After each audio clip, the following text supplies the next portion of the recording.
گاهی اوقات بچه‌هایی رو داریم که مبتلا به اختلال یادگیری نیستن، ولی علائمی نشون میدن در دیکته‌شون، در ریاضیشون مشابه اختلال یادگیری.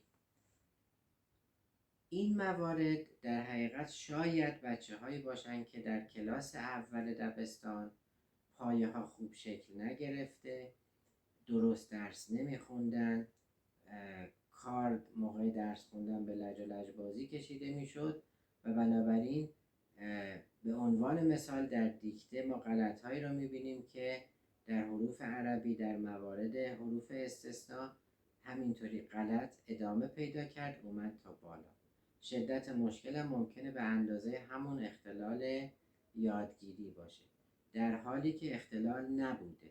بلکه مشکلی بوده در شیوه آموزش و درس خوندن که پایدار شده.